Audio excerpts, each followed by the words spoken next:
సంబంధమైన విషయాలు దేవుడు మనకి సహాయం చేయాలి। అలాగే రండి इसी प्रकार आइए बाइबल की कुछ वचनों को ध्यान करेंगे। बाइबल గ్రంథంలోని కొన్ని మాటల్ని మనం జ్ఞాపకం చేసుకుందాం, क्योंकि परमेश्वर की बातें हमें जीवन देता है, हमारी प्रभु में बढ़ने की हमारी अभिलाषा को और मजबूत करता है। జీవము కలిగిన దేవుని మాటలే మనకి ఆ శక్తిని ఇస్తే దేవునిలో నిలబడటానికి, అలాగే మనకున్న కోరికను తీరడానికి కూడా దేవుని వాక్యమే మనకి జీవమును ప్రసాదిస్తుంది, ఆ శక్తిని కలిగిస్తుంది। మనం ప్రభులో ఉన్నాం, ఎలా ఉన్నామో ఇంతకంటే ఇంకా గొప్పగా ప్రభుకు నచ్చిన విధంగా జీవించాలని ఆశపడతా ఉన్నాం। हम प्रभु में हैं, अभी किस प्रकार के हैं, इसमें और अधिक प्रभु में स्थिर होते हुए मजबूत होते हुए प्रभु में बन के रहना चाहता है। हम सब चाहते हैं, क्योंकि परमेश्वर का राज्य है करके हमने भरोसा किया। దేవుని రాజ్యం ఉందని మనం నమ్ముతున్నాం, और इस बात का भी भरोसा किया हमने। ఇంకా మనమేమో నమ్మి ఉన్నామంటే మన పాపులమైన మనల్ని పరిశుద్ధులుగా చేయడానికి యేసుక్రీస్తు ప్రభుల వారు మన కోసం చనిపోయి మోక్షానికి మార్గం ఏర్పాటు చేశాడని। जब हम पापी ही थे, हमारे लिए मसीह मसीह क्रूस में मर गया, हम पापी को पवित्र बनाने के लिए, ताकि हम सबको परमेश्वर की उस राज्य में, स्वर्ग राज्य में पहुंचा सके। तो हमारी इस आशा कभी ना टूटे। మన ఈ ఆశ దేవుని రాజ్యానికి వెళ్ళిన ఆ కోరిక ఎప్పుడు కూడా చెదిరిపోకుండా ఉండాలని, स्वर्ग राज्य में जाने की आशा कभी ना टूटने के लिए परमेश्वर हर दिन हमसे बात करता है। దేవుడు ప్రతిరోజు మనతో మాట్లాడుతూ ఉంటాడు। तो हम इन बातों को लेकर చిడునా नहीं चाहिए, కుడుకుడానా नहीं चाहिए। మనం దేవుడు మాట్లాడుతున్నప్పుడు ఈ మాటలను బట్టి విసిగిపోకూడదు। విసిగిపోయినట్లయితే మన లక్ష్యాన్ని మనం చేరుకోలేం। अगर परमेश्वर हमसे बात करता है, इन बातों से हम कुड़कुड़ाने लगेंगे, हियाव छोड़ देंगे, तो हम प्रभु के राज्य में नहीं जा पाएंगे। ऐसा लोगों को कुछ मिलेगा भी नहीं, అలాంటి వారికి దేవుని రాజ్యం కూడా దొరకదు। तो हमारी मुख्य उद्देश्य है, మన ముఖ్య ఉద్దేశం ఏంటి? మనది దేవుని రాజ్యానికి వెళ్ళాలి, परमेश्वर की राज्य में जाना है। సభోపదేశకు बोलता है, ప్రసంగి ఏమంటున్నాడంటే ఒక మాట చూపిస్తాను। ప్రసంగి సభోపదేశక్ 12వ అధ్యాయము, प्रसंगी 12వ अध्याय, सभोपदेशक 12 अध्याय, उसमें 11 वचन, 12 का 11 देखने से 12लोని 11 చూస్తే प्रसंगी 12 का 11, बुद्धिमानों के वचन अंकुश के समान होता है, और सभाओं के प्रधानों के वचन गाड़ी हुई कीलों के समान है, क्योंकि एक ही चरवाह की ओर से मिलते हैं। ఇక్కడ ఏమంటున్నాడు అంటే, మా జ్ఞానులు చెప్పు మాటలు ములుకోలల వలెను చక్కగా కూర్చబడి బెగగొట్టబడిన మేకుల వలెను ఉన్నవి, అవి ఒక్క కాపరి వలన అంగీకరింపబడి ఉన్నట్టున్నవి। यहाँ पे ये जो बात है, यहाँ लिखने का अर्थ मैं आपको बताना चाहती हूँ। ఇక్కడ రాయబడి ఉన్న మాటల యొక్క అర్థం మీకు చెప్పాలనుకుంటున్నాను। ये जो बुद्धिमानी की बात है, తెలుగులో అయితే జ్ఞానులు అని అంటున్నాడు। बुद्धिमानी की बात है किस प्रकार की होती है?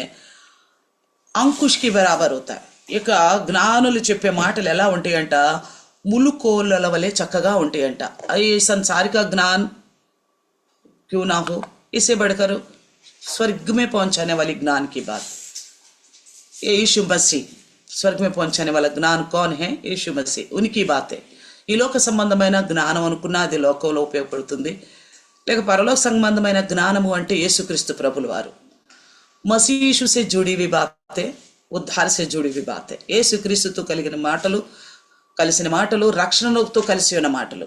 तो इन बातों को लेकर क्या बताता है? किस तरह की बातें हैं ये మాటలు ఎలాంటి అంటే అంకుశములా, इस तरह की बातें अंकुश की जैसे बातें। తెలుగులో అంటున్నాడు ములుకోలల వలె। अंकुश यानी कि हाथी को चलाने वाला क्या करता है? अगर आस्ती को ये जो अपना कंट्रोल में रखने वाला, उसे आगे बढ़ाने के लिए अंकुश से उसको सर पे मारता है, यानी कि ऐसा करता है, यानी कि उसको करके ऐसा तरह दर्द महसूस होता है, जहाँ कड़ी है वहाँ से थोड़ा आगे बढ़ने लग जाती है. మునుకొలలు అంటే ఈ ఏనుగులు నడిపించే వాళ్ళు ఉంటారు కదా, ఎవరైతే దానికి తోలుకునే వాళ్ళని నడిపించే వాళ్ళనండి, వాడుకునే వాళ్ళనండి, అవి నడవటం మందగించినప్పుడు, చెప్పిన మాట విననప్పుడు వాటిని మునుకొలలతో పొడుస్తారు. అది పొడిచినప్పుడు దానికి చాలా చెయ్యమనేసి నొప్పి పుట్టేసి ఇంకా నడవటం మొదలేస్తుంది. वो तुरंत चलना शुरू कर देती जब उसको महसूस होता है मुझे कुछ चुभाया गया, यानी कि मेरे जिस स्थिति में मैं हूँ वहाँ से मुझे आगे बढ़नी चाहिए, నేను ఎలా ఉన్నాను దీని నుండి ఇంకా ముందుకు నడవాల్సి ఉంది అంటే ఈ అంకుష్ यानी कि चुभाने का मतलब हमें आगे बढ़ाने के लिए बताया जा रहा है. ఈ మునుకోలల్లాగా ఉన్నాయి అంటే మనం ఉన్న స్థితి నుంచి మనం ఇంకా ముందుకు నడిచేదానికి వాడబడుతుంది. అందుకే అంటున్నాడు జ్ఞానులు చెప్పే మాటలు ఇలాంటివి. इसलिए बोलता है बुद्धिमानी की बातें इस प्रकार की है. और दूसरा क्या बोलता है, ఇంకో రెండో మాట ఏమంటున్నాడు, చక్కగా కూర్చబడి బిగగొట్టబడిన మేకు వలె ఉన్నవి. और किस तरह की बातें हैं, कहता है कि सभाओं के प्रधानों के वचन गाड़ी हुई कीलों के समान है. इधर की मजबूत स्थिर वचन है. ఎలాంటి అంటే చక్కగా బెగగొట్టిన మేకుల వలె అంటే బలమైన మాటలుగా ఉన్నాయి. यानी कि एक तो आत्मा के विषय में सामर्थ्य देने वाली बातें हैं, प्रभु यीशु से जुड़ी हुई बात जो हम सुनते हैं ईसाई होने के नाते, और दूसरी ये अंकुश जो है हमें आगे बढ़ाने के लिए, प्रभु में और गहराई में चलने के लिए, हमें जिस स्थिति में हम हैं वहां पे हमें जागृत करने के लिए, आगे बढ़ाने के लिए इस्तेमाल किया जाता है. ये बुद्धिमानी की बातें, बाइबल की बातें इस प्रकार की है. బైబిల్ యొక్క మాటలు జ్ఞానంతో కూడిన మాట ఎలాంటివి అంటే మునుకోలలు లాంటివి అంటే మనల్ని చర్రం అనిపించి మనల్ని ముందుకు నడిపిస్తాయి, మనం ఉన్న స్థితిలో ఉండకూడదని ఒక కదలికను మనకు కలుగు చేస్తాయి.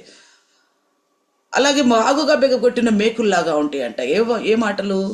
దేవుని మాటలు. జ్ఞానము అనగా యేసుక్రీస్తు, జ్ఞాని यानी कि परमेश्वर. నీతి వచ్చిన ఆట మీద ఏకీగతో సాఫ్ సాఫ్ పతా చల్తా. సామెతల గ్రంథం 8 చూస్తే చక్కగా మనకు తెలిసిపోతుంది. ఆ జ్ఞానము 1:24 కొరింథీ పత్రిక 1 కొరింథీలో చేస్తూ యేసుక్రీస్తు ప్రభువు వారే.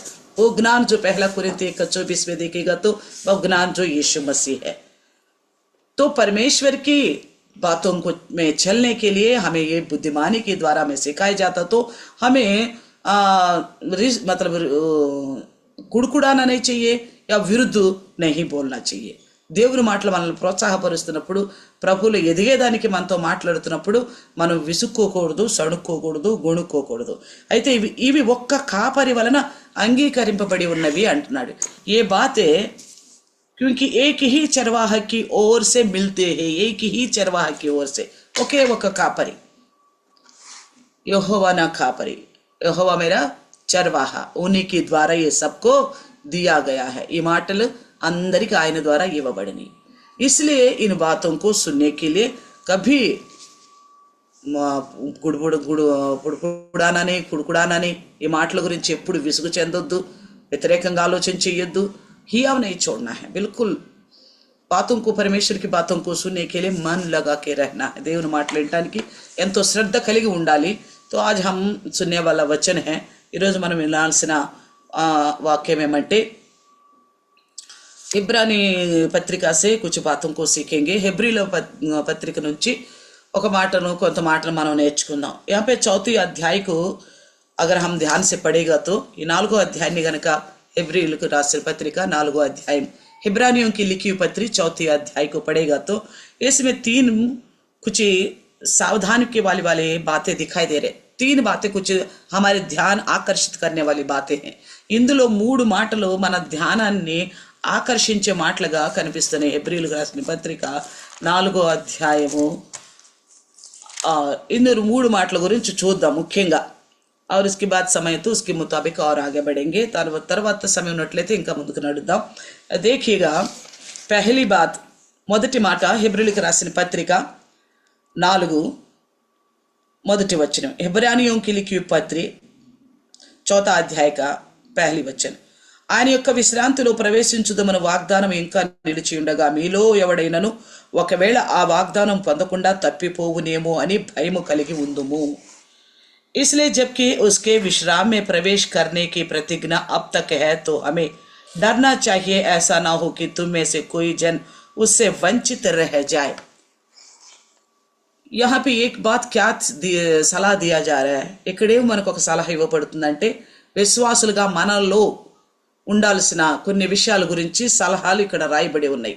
विश्वासी होने के नाते हमारे अंदर जो कुछ बातें होनी चाहिए उसे लेकर एक सलाह के तौर पर लिखा जा रहा है कि सावधानी के तौर पर भय होनी चाहिए. భయము కలిగి ఉందుము. किस प्रकार का भय, ఏ విధమైన భయం కావాలి మనకి? हम आगे की भविष्य को देखते हुए कई सबका बार डर जाते हैं. మనం ముందున్న భవిష్యత్తును చూసి చాలాసార్లు భయపడుతూ ఉంటాం. మన బాధ్యతలు కానీ हमारे ऊपर की जिम्मेवारी हो, इन सबको देखकर बहुत डरते हैं हम. कैसा चलेगा, क्या होगा, ఎలా జరుగుతుంది, ఏం జరగబోతుంది, इस तरह का बहुत डर हमारे अंदर होता है. हाँ, ये संसार तक तो होनी चाहिए, मगर मसीह लोगों को इतना नहीं होना चाहिए. లోకం మట్టుకి ఇది అవసరమే కానీ క్రైస్తవులు అనబడ్డ వారికి ఇంతగా బాధపడాల్సిన అవసరం లేదు. क्योंकि परमेश्वर कहता है कि हम कल के बारे में चिंता ना करें. దేవుడు అన్నాడు మరి రేపటి గురించి చింతించవచ్చు వద్దు. और ऊपर से क्या बोलता है पत्रिका में पवित्र आत्मा के द्वारा, పత్రికల్లో పరిశుద్ధాత్మ ద్వారా ఇంకేం మాట్లాడుతున్నాడు? आपके बारे में मैं चिंता करता हूँ, నీ గురించి నేను చింతిస్తున్నాను. इसलिए हम विश्वासियों को ये शोभा नहीं देता. संसार की आगे की जिंदगी कैसे चलेगा इसे लेकर లోకపరంగా మన యొక్క కుటుంబాలు పరిస్థితులు ముందుకు ఎలా కొనసాగుతాయి అనే దాని గురించి చింతపడలేదు, అక్కర్లేదు. మనల్ని పిలిచిన వాడు నమ్మదగిన వాడు. जिसने हमें बुलाया वो भरोसेमंद है, हमारे लिए वो सब कुछ संभव करके समय समय पे वो देने का सामर्थ्य रखता है. ఆయన మన కోసం అన్ని సిద్ధపరిచి ఎప్పుడెప్పుడు ఏది అవసరం అది చేయగలిగిన సర్వశక్తిమంతుడు. ఏదన్నా అవటం లేదు అంటే अगर जो कुछ नहीं हो रहा है हम सोचने के बावजूद भी अगर कहेगा तो कमी हमारी अंदर है. తక్కువదనం అంటూ ఏదైనా ఉందంటే అది మనలోనే, అది సరి చేసుకుంటే సరిపోతుంది. अगर उसे सुधारेगा तो हो जाएगा. मगर हमें डरना किस चीज़ से डरना चाहिए, ఏ విషయంలో మనం భయపడాలి? परमेश्वर का भय मानना ये तो हम सुनते हैं, नीति वचन में कई बार लिखा गया. దేవునికి భయపడటం అనే విషయం చాలాసార్లు మనం వింటా వచ్చాను అక్కడ సామెతల గ్రంథంలో. मगर यहाँ पे लिखा है किस चीज़ का भय होना चाहिए, ఏ దేని విషయంలో భయపడతామో అనే దాని గురించి ఇక్కడ రాయబడి ఉంది. ఏ విషయంలో భయపడతామో, ఇదేంలో భయపడాలంట? ఆయన చేసిన విధంగా విశ్రాంతిలో ప్రవేశించకుండా ఒకవేళ వాగ్దానం నుండి తప్పిపోతానేమోనని భయం కావాలి మనకి. విశ్వాసులకు ఉండాల్సిన అసలైన భయం ఇది. विश्वासियों के अंदर रहना चाहिए ये असली भय है, बाकी चीज़ों का भय की आवश्यकता नहीं है. ये कौन सी भय, असली भय क्या है कि इसलिए जबकि उसके विश्राम में प्रवेश करने की प्रतिज्ञा अब तक है तो हमें डरना चाहिए ऐसा न हो कि तुम में से कोई जन उससे वंचित ना रह जाए. किससे डरना चाहिए? विश्राम में प्रवेश करने के विषय से कोई वंचित ना रह जाए. इस बात की डर विश्वासियों की होनी चाहिए. విశ్రాంతిలో ప్రవేశించకుండా నేను ఎక్కడైనా తప్పిపోతానేమో అన్న భయం మాత్రం మనకు ఖచ్చితంగా ఉండాలి. ఉండాలా లేదా? होनी चाहिए कि नहीं चाहिए? क्योंकि यही भय हमें आगे को, अभी से लेकर आगे को उस विश्राम को हासिल करने की मुकाम तक हमको पहुंचाएगा. ఇదే భయము మనల్ని ఆ విశ్రాంతిలో ప్రవేశపెట్టడానికి ఆ లక్ష్యం వరకు మనల్ని చేరుస్తుంది. తప్పిపోతానేమో అన్న జాగ్రత్త తీసుకునే భయం. कई में इससे वंचित ना हो जाऊं, किसे स्वर्ग राज्य जाने में कहीं वंचित ना हो जाऊं. ये भय हमको बिल्कुल मन फिराव भी देगा, सुधार भी देगा और पवित्रता भी देगा. ఇదే భయము మారు మనసుంది ఇస్తుంది, పరివర్తన కలుగు చేస్తుంది, అలాగే పరలోక రాజ్యానికి కూడా చేరుస్తుంది, పరిశుద్ధతను కూడా నేర్పుతుంది. अगर ये भय नहीं है, इसलिए मसीह लोग आजकल खुल्लम खुल्ला मसीह के नाम की बदनामी का जिंदगी जी रहे. ఆ భయం లేని చేతనే ఈ రోజుల్లో క్రైస్తవులు ఎంత ఓపెన్గా అంటే ఇష్టమైన రీతిలో దేవుని ఆ మహిమను అవమానపరిచే రీతిలో, దేవుని కుమారుని యేసయ్యను అవమానపరిచే రీతిలో, క్రైస్తవ్యాన్ని అవమానపరిచే రీతిలో జీవిస్తూ ఉన్నారు. इसलिए हमें भय होनी चाहिए, परमेश्वर के राज्य से कभी वंचित ना हो जाए. దేవుని విశ్రాంతిలో ప్రవేశించకుండా తప్పిపోతానేమో అనే భయం కావాలి. అగర్ ఏ అకేలా భయ ఈ విధమైన ఈ ఒక్క భయము మిగిలిన ఈ లోకానుసారంగా మనకు కావలసిన అవసరతల్లో ఉన్న భయాన్ని కూడా తొలగిస్తుంది. स्वर्ग राज्य में जाने की ये भय, जाने से पहले कहीं वंचित ना हो जाए, ये सोच जो है, इस संसार की आवश्यकताओं को क्या होगा नहीं होगा करके जो भय बैठा हुआ ना, उसको भी भगा देगा। इसलिए हम सबके अंदर एक ही भय होनी चाहिए, कहीं स्वर्ग राज्य पहुंचने से कहीं वंचित ना हो जाए।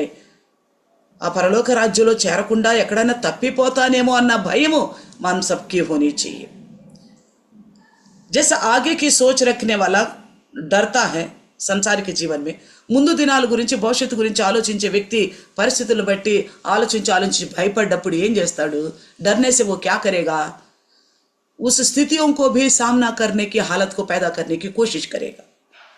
डरावन स्थिति आने वाली है, जो भी उन स्थितियों को सामना करने वाला हालत को पैदा करने की कोशिश करेगा। ముందు పరిస్థితులు రావే భయంకరంగా ఉన్నాయి అని ఆలోచన చేసినప్పుడు ఎలా వాటిని ఎదుర్కోవాలా అనేది ప్రయాసపడతా ఉంటాడు। అది మేలే కదా, वो भलाई है ना। इसी प्रकार आगे अगर स्वर्ग राज्य में नहीं पहुंच जा पाएंगे तो कहीं मैं भटक गया तो क्या होगा, मैं वंचित रह गए तो क्या होगा, ये डर, నేను ప్రవేశించలేకపోతే నేను తప్పిపోతే ఏమవుతుంది అనే భయం ఏం తీసుకొస్తుంది? జాగ్రత్త తీసుకొస్తుంది। इस प्रकार का भय क्या लेके आता है? हमारे अंदर सावधान लेके आता है कि नहीं? कोई भी हमें आगे भय है तो सावधान आता है कि नहीं आए उस विषय में? समझ में आ रही किसी को मेरी बातें? ఏదైనా ఒక విషయం గురించి మనం భయపడుతున్నామంటే ఆ విషయంలో జాగ్రత్త పడాలన్న ఆలోచన వస్తుందా లేదా? सावधान होने का विचार आता कि नहीं आता? अगर यही भय स्वर्ग राज से कहीं वंचित ना हो जाए, ये विचार आने पर निश्चय सावधान रहेंगे वंचित ना होने के लिए। ఇదే భయంకర పరలోక రాజ్యంకి వెళ్ళకుండా ఎక్కడైనా తప్పిపోతామేమో అన్న భయం ఉంటే గనుక ఆ యొక్క తప్పిపోకుండా ఉండే విషయంలో జాగ్రత్త పడతాం। इसलिए పవిత్రాత్మ పరమేశ్వర आज कहना चाहता है, అందుకే పరిశుద్ధాత్ముడు దేవుడు ఏం చెప్పాలనుకుంటున్నాడంటే, మీరు భయం అంటే మీకు బాగా తెలుసు, భय का मतलब आप अच्छी तरह समझते हो, क्योंकि संसार के विषय के बारे में मालूम है आपको, लोक संबंधమైన విషయాలు భయం గురించి మీకు తెలుసు। इसलिए आपकी समझ में आने वाली विषय से ही मैं बात करना चाहता हूँ, మీకు అర్థమయ్యే రీతిలోనే నేను మాట్లాడాలనుకుంటున్నాను। इसलिए कहता है कि आपके अंदर भय तो होनी चाहिए, ये भय इस प्रकार को हो तो आप विश्राम में प्रवेश कर पाएंगे। మీలో నేను చెబుతున్న విధంగా మీలో గనక భయం ఉంటే మీరు ఆ వాగ్దానం అనే ఆ విశ్రాంతిలో, వాగ్దానం ద్వారా దొరికి ఆ విశ్రాంతి అనగా పరలోక రాజ్యంలో మీరు ప్రవేశించగలుగుతారు। పౌలుస్ बहुत सारे कलिसियाओं को बनाया, పౌలు గారు చాలా సంఘాలు కట్టారు।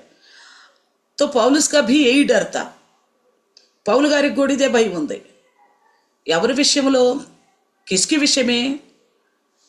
अपनी उनके द्वारा जो वचन सुन रहे, ఆయన ద్వారా ఎవరైతే వాక్యం వింటున్నారో, ఏ సంఘాలైతే స్థాపించబడ్డాయో, कौन सी कलिसिया उनके द्वारा स्थापना की गई, उन सबके विषय में वो कहता है मैं डरता हूँ तुम्हारे विषय में। వాళ్ళందరి విషయంలో ఏమంటున్నాడంటే నేను భయపడుతున్నాను మీ విషయంలో। ఎందుకు భయపడుతున్నాడట? हमने हर बार सुनता आया इस बात को, మనం మాటి మాటికి కూడా వింటూనే వస్తున్నాం ఈ మాటని। రెండో కొరింథీ పత్రిక, दूसरी కొరింథీ పత్రిక 11 अध्याय, दूसरे కొరింథీ 11 अध्याय का देखो क्या बोलता है। तीसरी वचन में देखेगा तो మూడో వచనంలో చూస్తే, సర్పము తన కుయుక్తి చేత హవ్వను మోసపరిచినట్లు మీ మనుషులను చెరపబడి క్రీస్తు ఎడల ఉన్న సరళత నుండి పవిత్రత నుండి ఎట్లైనను తొలగిపోవునేమో అని భయపడుచున్నాను। दूसरा కొరింథీ 11 का 3 में कहता है, परंतु मैं डरता हूं कि जैसा सांप ने अपनी चतुराई से हव्वा को बहका कर, वैसे ही तुम्हारा मन उसी सीधाई और पवित्रता से जो मसीह के साथ होनी चाहिए कहीं भ्रष्ट ना किया जाए। तो मसीह के साथ हमारी जो मन लगा हुआ है, जुड़ा हुआ है, మన మనసు యేసుక్రీస్తుతో ఎలాగ మమేక్యమై ఉందో ఆ దాని నుండి ఎట్లన్నా సాతానుడు అవ్వను మోసపరిచినట్లు మిమ్మల్ని మోసపరుస్తాడేమోనని మీ విషయంలో మాకు భయం వేస్తుంది। ఏం क्या कहता है पौलुस? आपका तो मसीह के साथ आपकी बात चलाई गई है और आपके मन उनके साथ क्या लिखा है? सीधाई, वैसे ही तुम्हारे मन उस सीधाई और पवित्रता से जो मसीह के साथ होनी चाहिए ఎట్లాంటి పరిస్థితి, ఎలాంటి పవిత్రత కలిగి క్రీస్తుతో మీరు అంటుకట్టబడి ఉండాలో, किस प्रकार के पवित्रता से मसीह के साथ तुम्हारा मन जुड़े रहनी चाहिए। कहीं उससे तुम वंचित ना हो जाए, कहीं उससे तुम अलग ना हो जाए। దాని నుండి మీరు ఎలా నాన్న దూరం చేయబడతారేమో, ఎలాగో అవ్వను దూరం చేశాడు సాతానుడు। किस प्रकार शैतान ने अव्वा को परमेश्वर से दूर कर दिया, బహకాయా, మోసపరిచాడు। అలా మిమ్మల్ని కూడా మోసం చేస్తాడేమో। इस प्रकार तुम्हें भी कहीं धोखा में ना डाल दे, इसलिए मैं तुम्हारे विषय में डरता हूँ। అందుకే నేను మీ విషయంలోనూ భయపడుతున్నాను। प्रभु का दास भी जो परमेश्वर ने जो सौंपा है जिम्मेवारी, దైవదాసులకి దేవుడు అప్పజెప్పిన బాధ్యతను బట్టి మీ ఆత్మలు కాసేవారిగా ఉన్నారు। आपके आत्माओं को ऊपर रखवाला करने वाले हैं, उनका भी डर यही होता है, इसलिए बार बार की सावधानी बातें बताते हैं। వారి భయం కూడా అదే ఉంటుంది, అందుకే మాటి మాటికి హెచ్చరించే మాటలే మాట్లాడుతూ ఉన్నారు। పరమేశ్వర్ సర్వశక్తిమాన్ है, सब कुछ कर सकता है, आपको पता है। దేవుడు సర్వశక్తిమంతుడు, అంతా చేయగలడు అనేది మీకు తెలుసు, ఆయనకు అన్నీ సాధ్యమేనని। కానీ ఏదైనా మనం ఇంకా గ్రహించలేకపోతున్నాం ఏంటంటే, अगर कुछ भी अगर हम अभी तक नहीं समझ पा रहे तो हम परमेश्वर के भय से अपने जिंदगी को साफ साफ और पवित्र नहीं रख पा रहे। దేవుని భయంతో మన జీవితాలను పరిశుద్ధంగా ఉంచలేకపోతున్నాం। అందుకే పౌలు గారు అక్కడ సంఘాల గురించి బాధపడుతున్నాడు। इसलिए पौलुस वहाँ पे के कलिसियों को लेकर परेशान हो रहे। यहाँ पे भी इब्रानी 4 में भी इस बात को लिख रहे हैं। హెబ్రీయులకు రాసిన మనం ఇప్పుడు చదువుకున్న రీతిగా 4వ అధ్యాయంలో కూడా ఈ మాటలు ఏం చెప్తున్నాడంటే, మనం భయపడాల్సింది దేని విషయము। విశ్వాసి होने के नाते मैं भी एक विश्वासी हूँ, आप भी एक विश्वासी है, మీరు కూడా విశ్వాసం, నేను విశ్వాసం। हम सब डरना किस विषय में है, कहीं परमेश्वर की उस वादा से, उस विश्राम में प्रवेश होने में कहीं वंचित ना रह जाए, ये भय हमारे अंदर होना चाहिए। అవిశ్వాసములో ప్రవేశిస్తారన్న వాగ్దానం ఉంది మనకి, దాని నుండి తప్పిపోతానేమోనన్న భయం ఉండాలి।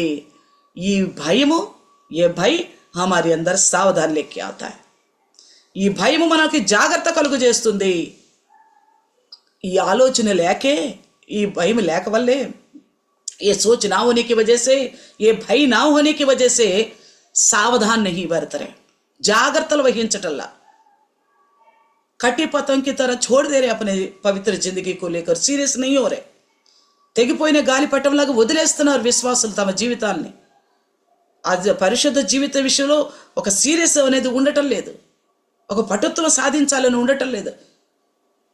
जिद से विश्वास को, पवित्रता को थामे रहना, ये विचार ही नहीं आ रहे। क्यों सावधान नहीं बरत रहे? कारण क्या है? भय नहीं है, कहीं भटक तो ना जाए, తప్పిపోతామేమో అనే భయం లేదు। భయం नहीं है तो क्यों नहीं होगा बताइए? భయం లేదు అంటే ఎందుకు లేదు? భయం లేదు అంటే నాకు తెలిసినంత వరకు, जहाँ तक मैं समझती हूँ वो मैं बात बताती हूँ, भय नहीं है तो इसका मतलब हमें भरोसा नहीं है स्वर्ग और नरक है बोल के। భయం లేదు అంటే మనకి నమ్మకం లేదు పరలోకం ఉంది, స్వర్గం ఉంది అనేది। అందుకనే మనం భయపడతల, పరిశుద్ధతను కాపాడుకునే విషయంలో ఎక్కడన్నా తప్పిపోతానేమో అనే విషయంలో జాగ్రత్త పడతల। इसलिए हम डरते नहीं है, सावधान नहीं होते, कहीं भटक तो नहीं जा रहे, क्योंकि असली में हम स्वर्ग राज का भरोसा है, नरक का भय है। నిజంగా పరలోక రాజ్యం ఉందని, నరకం అనే భయం ఉంటే గనుక ఖచ్చితంగా మనము జాగ్రత్త పడతాం। ठीक बिल्कुल बिल्कुल हम सावधान बरतेंगे। देखिए इसी हिब्रानी यही 4వ అధ్యాయం 11వ వచనం में, ఇదే 4వ అధ్యాయము 11వ వచనంలో కూడా ఇంకొక మాట రాయబడి ఉంది చూడండి। एक और बात लिखा हुआ है, क्या लिखा है? 4:11 का 4:11, కాబట్టి అవిధేయత వలన వారు పడిపోయినట్లుగా మనలో ఎవడనూ పడిపోకుండా ఆ విశ్రాంతిలో ప్రవేశించుటకు జాగ్రత్త పడుదుము। 4:11,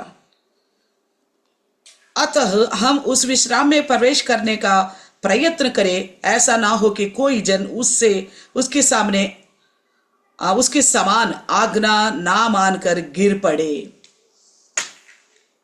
सावधान की बातें बताता है। प्रवेश करने का यत्न करे, ऐसा ना हो कि कोई जन उनके समान ఆజ్ఞ నా మాన్కర్ గిర్ పడే। ఇక్కడ మనకి తెలుగులో అయితే ఇంకా స్పష్టంగా ఉంది। కాబట్టి అవిధేయత వలన వారు పడిపోయినట్లుగా మనలో ఎవడునూ పడిపోకుండా ఆ విశ్రాంతిలో ప్రవేశించుటకు జాగ్రత్త పడుదుము। सावधान रहेंगे, क्योंकि यहाँ पे इजरायलियों के बारे में बता रहे, ऊपर देखेगा तो ఇజ్రాయెల్ గురించి చెప్తున్నాడు। పైన చూస్తే వాడుకున్న అవిధేయతను బట్టి పడిపోయి ప్రవేశించలేకపోయారు ఈ భూమి మీద ఉన్న కానాను అనే ఆ దేవుడు అనుగ్రహించే राज्यों इजराइली लोग अविधेयता के कारण, लापरवाही के कारण, उनकी बात ना मानने के कारण वो लोग परमेश्वर का कहीं उस राम यानी उनको देने वाला धरती पर का वो कानान देश में प्रवेश नहीं कर पाया। कारण क्या? अविधेयता के कारण। अविधेयता मतलब आज्ञा ना मानने के कारण।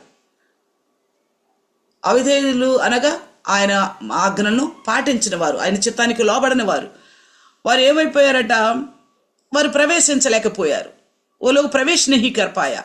मगर हमारे लिए क्या बोलता है? మనలో ఎవడునూ పడిపోకుండా ఆ విశ్రాంతిలో ప్రవేశించుటకు జాగ్రత్త పడదుము। मगर हम ऐसा करेंगे, हमें से ऐसा कोई ना गिर पड़े उन्हीं के समान, उन इजरायलियों के समान। निकले तो थे जाने के लिए, कानान जाने के लिए, కానానులో ప్రవేశించాలని బయలుదేరారు, ప్రయాణంలో ఉన్నారు. కానీ आज्ञाकारी కానీ విధేయులు కాలేదు. లేకిన్ ఆజ్ఞాకారి नहीं बना, इसलिए वो लोग प्रवेश नहीं कर पाया. అందుకే ప్రవేశించలేకపోయారు. ఇప్పుడు మన ముందు ఒక సాదృశ్యం ఉంది, ఒక కళ్ళకు కట్టినట్టుగా కనపడుతున్న దృశ్యం ఉంది. अभी हमारे आंखों के सामने एक सादृश्य है, बिल्कुल हमें साफ साफ दिखाई दे रहे. क्या? परमेश्वर ने इजराइल को छुड़ाया कानान पहुंचाने के लिए. దేవుడు ఇజ్రాయెల్ని విడిపించాడు ఐగుప్తు నుండి కానాను తీసుకెళ్లాలని. కానీ తీసుకెళ్ళి బయలుదేరిన అందరూ కూడా చేరుకోలేదు, కొందరు మాత్రమే చేరుకున్నారు. కారణం ఏంది? అవిధేయులగుట చేత, మాటకు లోబట్టం లేకపోవటం చేత.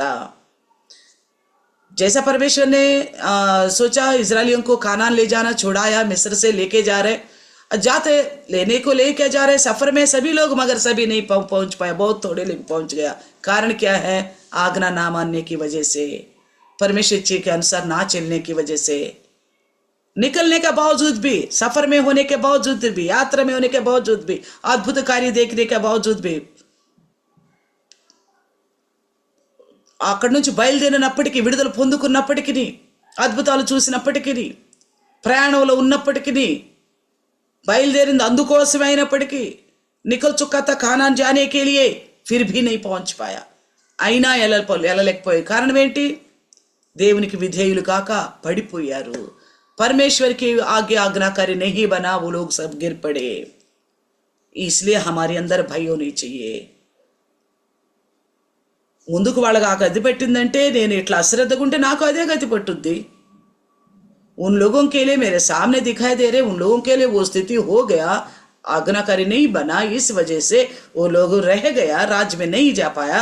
इतनी बड़ी साफ साफ इतिहास हमारे सामने खड़ा है. ఎంతో స్పష్టంగా చరిత్ర మన ఎదుట ఉన్నప్పుడు మనం ఎట్లా అశ్రద్ధగా ఉండగలుగుతాం? हम कैसे लापरवाही रह सकता है? इसलिए बोल रहे सावधान रहो.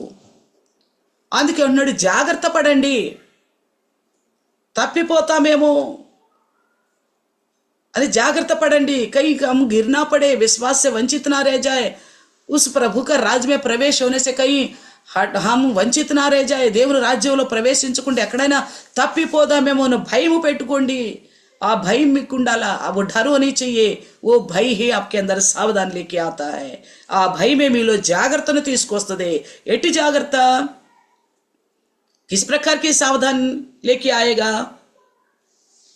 परमेश्वर की राज में जाने के लिए कैसा जीना चाहिए, किस तरह का जिंदगी परमेश्वर को भाता है, ये हमें, ये भय हमारे अंदर उनके वचनों को ऐसा हृदय में ठूस ठूस के भर देगा, उसी के अनुसार हम चलने पाएंगे. ఈ భయమే మనలో దేవుని మాటల్ని, ఈ జాగ్రత్త మన హృదయాల్లో ఎంత గట్టిగా నింపుతాడు అంటే మనం ఖచ్చితంగా పరలోక రాజ్యంలో ప్రవేశించే ఏర్పాట్లో, ఆ ప్రయాణంలో సక్సెస్ అవ్వగలుగుతాము. तो इसलिए कहता है कि हमें डरना चाहिए, మనం భయపడాలా. डरने से ही जिंदगी में बदलावट आता है. భయపడితేనే జీవితంలో మార్పు వస్తుంది. ఆ వచ్చిన మార్పును కాపాడుకోవటమే జాగ్రత్త. जो बदलावट आया उसको संभाल के रखना ही सावधानी बरतना है. इसलिए इब्रानी पत्रिका 14 अध्याय का पहले वचन हमने पढ़ा హెబ్రీయుల పత్రిక 4వ అధ్యాయం 1వ వచనం చూసాం. అక్కడ ఉండాల్సిన భయం గురించి చెప్తున్నాడు. ఒక विश्वास को ఉండాల్సిన భయం, एक विश्वासी के अंदर जो भय होनी चाहिए उसके बारे में बता रहे.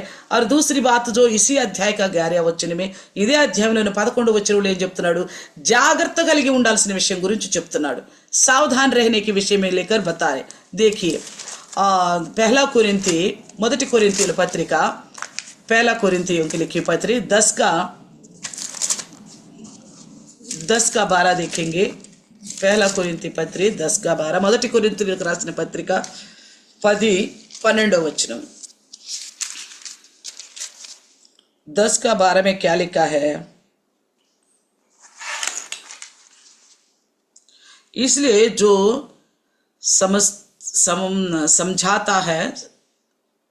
समझता है मैं स्थिर हूं, वह चौकस रहे कि वही कहीं गिर ना पड़े. ఇక్కడ ఏమంటున్నాడు అంటే చక్కగా ఇక్కడ చూడండి 12, తాను నిలుచున్నానని తలంచుకున్నవాడు పడకుండునట్లు జాగ్రత్తగా చూచుకోవలెను.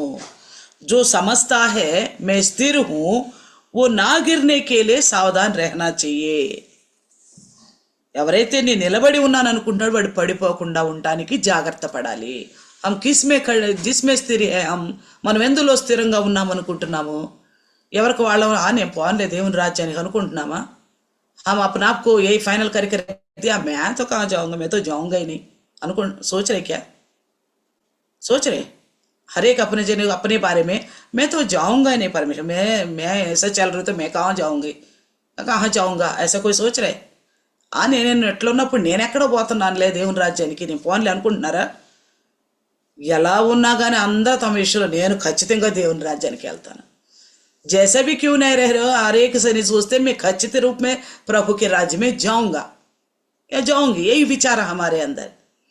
तो इसलिए పౌలు बोलता है, అందుకే పౌలు గారు అన్నాడు, ఎవరైతే నేను నిలబడ్డాను అనుకుంటున్నారో, విశ్వాసంలో స్థిరం అనుకుంటున్నారు, పవిత్రతలో స్థిరం అనుకుంటున్నారు, దేవుని భయములో స్థిరం అనుకుంటున్నారు, జాగ్రత్తగా ఉండాలని అనుకుంటున్నారు, जो कोई समझता है मैं विश्वास में स्थिर हूँ और परमेश्वर का भय मानने में स्थिर हूँ और सावधान बरतने में स्थिर हूँ करके सोचते हैं ना, उन लोगों को ही बोल रहे. వాళ్ళ విషయంలో అంటున్నాడు, నిలుచున్నవాడు పడిపోకుండా ఉండటానికి జాగ్రత్త పడండి. जो खड़े हैं मतलब जो स्थिर समझते हैं वो सावधान बरते ना गिरने के लिए.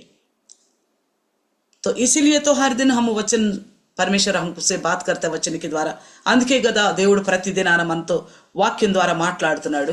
ఒకవేళ మనం తప్పిపోతామేమన్న భయము, एक तो कहीं वंचित ना रह जाए स्वर्ग राज्य से ये भय, दूसरी बात सावधान, क्योंकि पहले एक झुंड निकला तो नहीं जा पाया, कुछ ही लोग जा पाया है. मिस्र से तो निकला, छुटकारा तो पा लिया, नहीं जा पाया, नहीं प्रवेश कर पाया. రెండోది జాగ్రత్త. ఏంటి జాగ్రత్త? ఎందుకు జాగ్రత్త? ముందు ఒకటి మనకు సాదృశ్యంగా చూపిస్తున్నాడు. సాదృశ్యంగా వాడు బయలుదేరాడు, దేవుడు తీసుకొచ్చాడు, కానీ అక్కడికి వెళ్ళలేపోయి. కారణం ఏంటి? అవిధేయత. कारण क्या आता है, ना झुकना, प्रभु की बात नहीं मानना. बोलते संदेश सुन के बहुत अच्छा लगा, बहुत अच्छा लगा, बहुत अच्छा लगा. వాక్యాలు విన్నంట మనం సహజంగా చాలా బాగుంది, వాక్యం చాలా బాగుంది, అది వినటానికి నోటికి మంచి కూర ఎలా రుచిగా ఉంటుందో చెవులకు అంత రుచిగా ఉండట్టు ఉంటుంది. కానీ सुनने खाने के लिए अच्छी सब्जी कितना स्वादिष्ट लगता है, सुनने के लिए कानों के लिए वचन इतना स्वाद लग रहा है, मगर हृदय के अंदर बदलावट होगा ना, तब आपके लिए प्रयास करने वाला प्रसन्न होंगे. మీ హృదయంలో వాక్యం విని బాగుంది అంటూ ఉంటారు చూడండి. ఆ వాక్యం మీ హృదయంలో పనిచేసి మీలో మార్పు కలిగినప్పుడే దేవునికైనా దైవదాసులకైనా హృదయాన్ని ఆనందం కలిగించేది. बहुत अच्छा बताया बोलने से नहीं फूलता, कोई संसारिक लोग ही फूलता. మీరు చాలా బాగా చెప్పారు అని అంట వల్ల ఎవరు కూడా ఉబ్బిపోరు. లోకపరమైన మనుషులు ఘనతలు కోరుకునే వాళ్ళు ఉబ్బిపోతారు. కానీ ప్రతి విశ్వాసిని మాటల నుంచి నోటి నుండి ఆ మాటలు వస్తున్నప్పుడు హరేక విశ్వాసికి మూసే इस प्रकार की बातें आते तो हम अंदर जो देखना चाहते हैं आपके जिंदगी में उसके लिए यत्न करते हैं. మీ జీవితంలో ఏమి చూడాలని ఆశపడుతున్నామో దానికోసం ఎదుగుతూ ఉంటాం మేము. నోటి నుండి వచ్చే మాటల కోసం కాదు. मुंह से निकलने वाले बातों के लिए नहीं है. मन उस वक्त बहुत खेदित होता है. మనసు ఆ సమయంలో చాలా బాధపడుతూ ఉంటుంది. అనుకున్న ఫలాలు ఆశించిన ఫలాలు రాలేదే ఇంకా అని.